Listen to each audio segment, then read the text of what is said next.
Bom dia, boa tarde, boa noite, boa madrugada, galera. Não sei o horário que vocês estão assistindo esse vídeo. Vocês já devem estar de saco cheio de eu dizer que meu nome é Felipe, mas o meu nome é Felipe.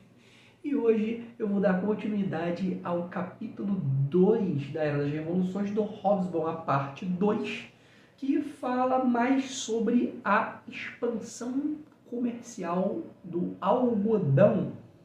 O capítulo 2 ele fala inteiramente de... Ai, minhas costas coçam. De aspectos da Revolução Industrial. Antes da gente começar, aquele ritual, tá curtindo o resumo, se inscreve no canal, ativa o sininho para receber futuras notificações. Se você concorda com meus pontos de vista, ótimo. Se você discorda, comenta aí embaixo, que é muito importante todo estudante ter pontos de vista diferentes para poder fazer um comparativo, né? Fazer uma análise e assim reforçar seus conhecimentos. Aquela métrica padrão, né? O resumo está aqui na minha frente, eu vou ler o resumo e comentar algumas partes. E sem mais enrolações, simbora, vamos quebrar o pau.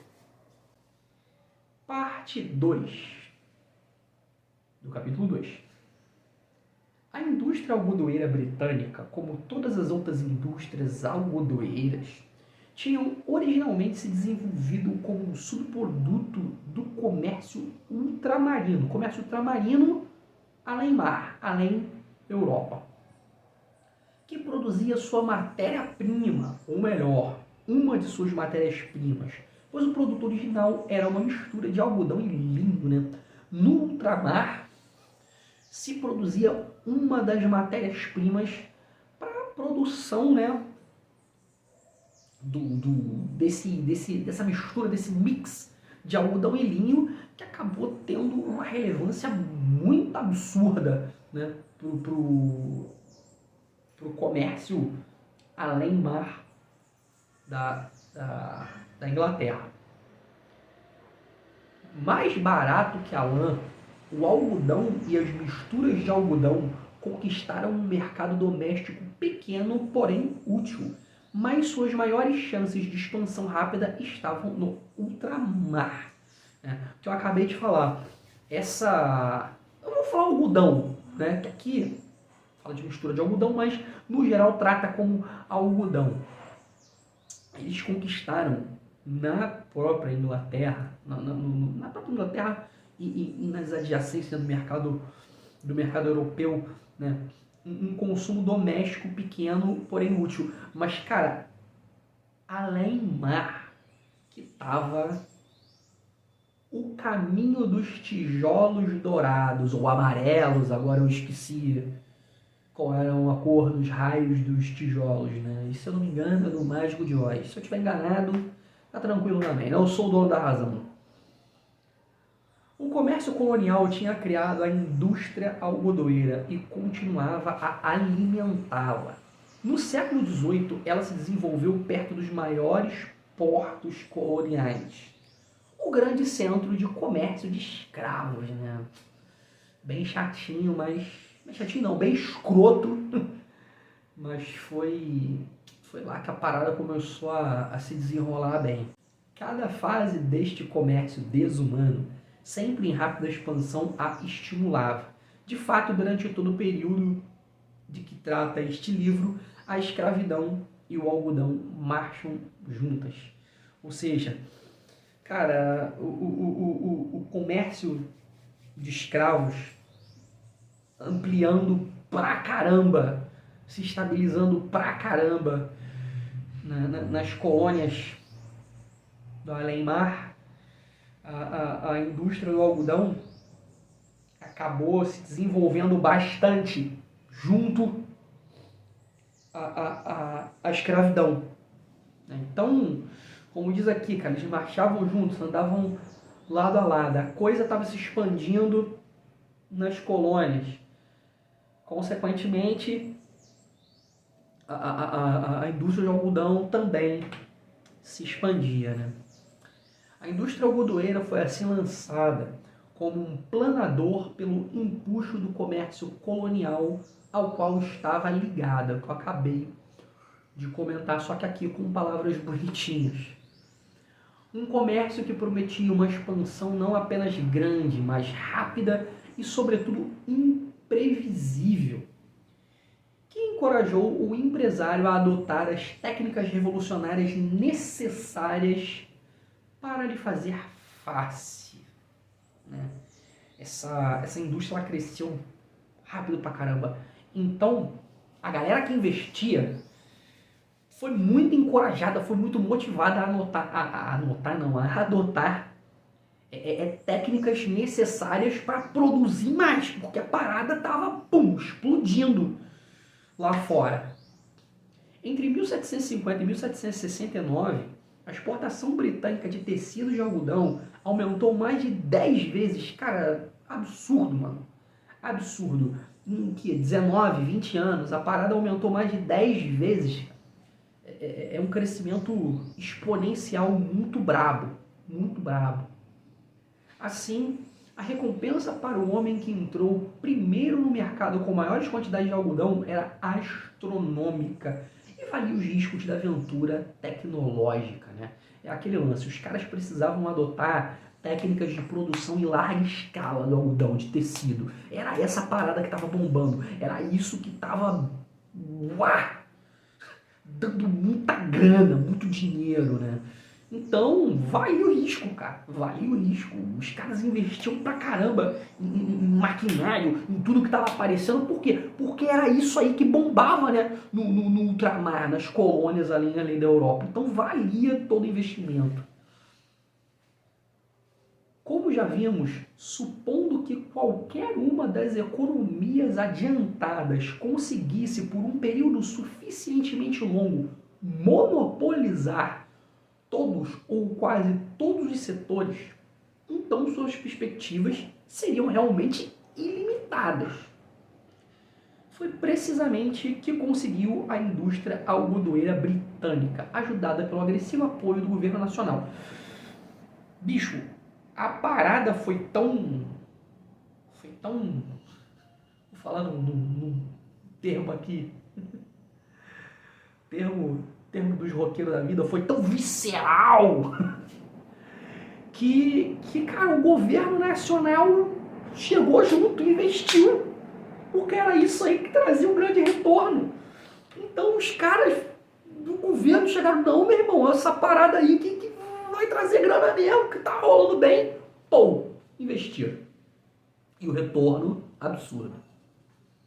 Em termos de vendas, a Revolução Industrial pode ser descrita com a exceção dos primeiros anos da década de 1780, se liga nisso, como a vitória do mercado exportador sobre o doméstico, né? Então, o mercado doméstico ele tinha ali a sua importância, trazer um retorno, mas quando os caras se ligaram que exportar era a visão, era a parada, era um negócio bom, aí mudou tudo.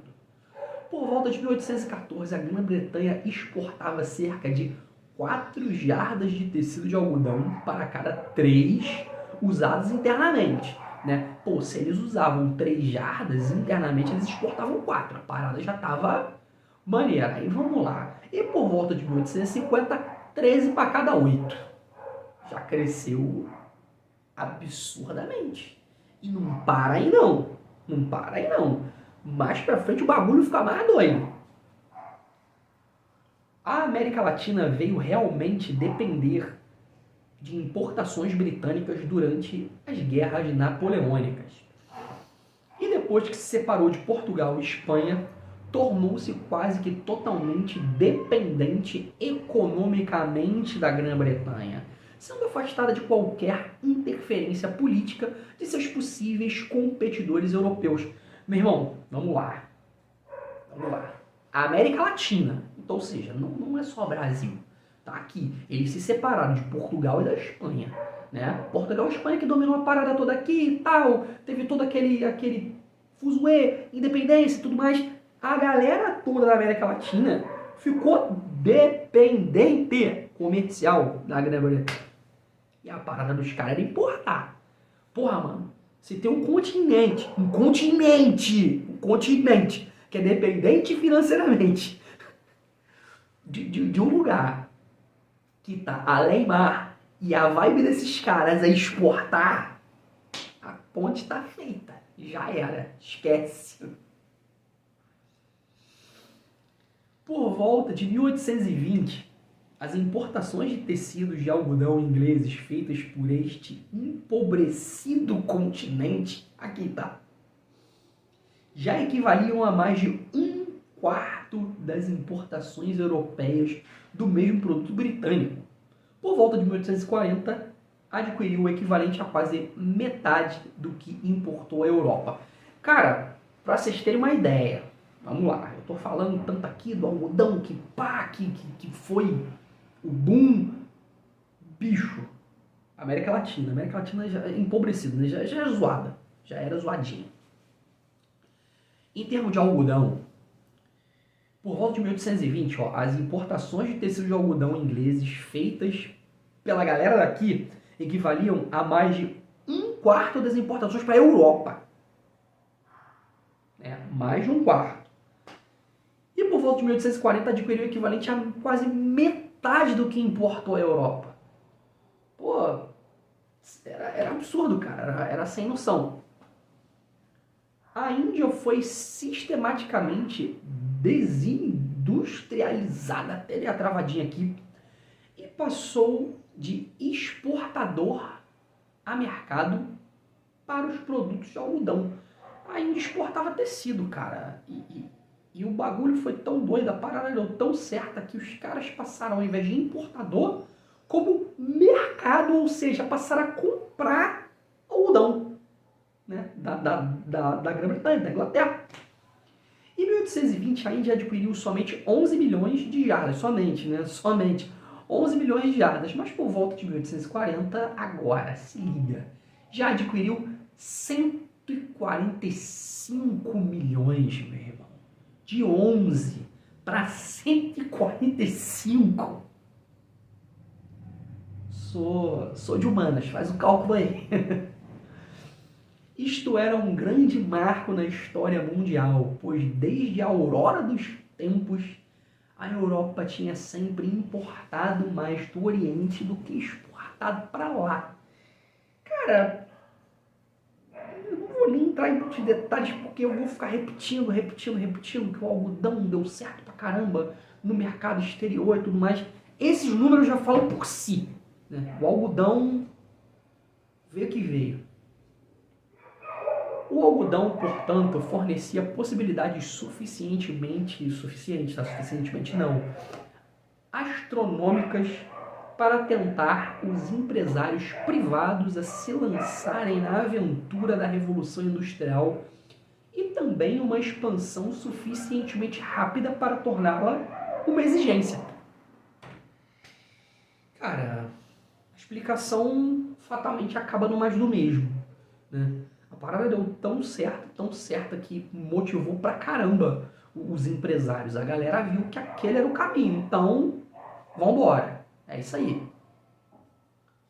A maneira óbvia de se expandir a indústria no século XVIII, tanto na Saxônia e na Normandia, como na Inglaterra, não era construir fábricas, mas sim o chamado sistema doméstico entre aspas, no qual os trabalhadores, em alguns casos antigos artesãos independentes e outros antigos camponeses, com tempo de sobra nas estações estéreis do ano, trabalhavam a matéria-prima em suas próprias casas, com ferramentas próprias ou alugadas, recebendo-a e entregando de volta aos mercadores que estavam a caminho de se tornarem patrões.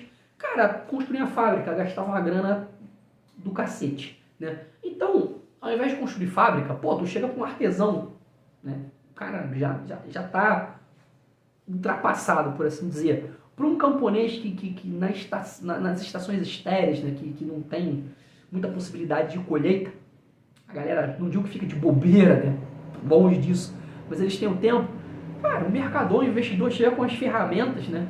Ou ferramenta dos caras, ou então aluga, né? O cretino ainda aluga a ferramenta e fala, pô, produz aí pra mim, cara, eu te pago. E isso deu muito certo. Muito, muito, muito certo. O próprio parágrafo diz, né?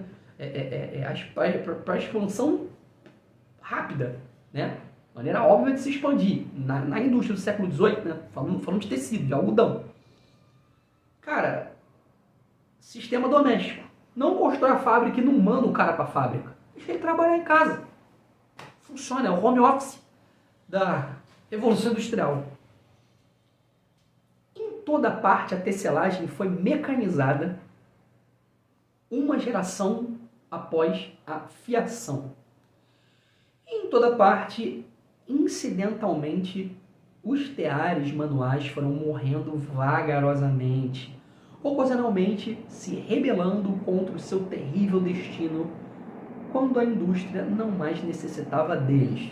Cara, tear manual, escala de produção micro, ferramenta, né? Maquinário, escala de produção macro.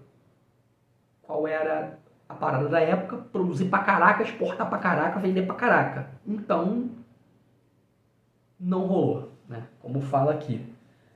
Os teares manuais foram morrendo vagarosamente, né? Pô, eles tentaram se resistir e tudo mais, mas, cara, não dava. Não tinha mais cabimento isso. Não era rentável.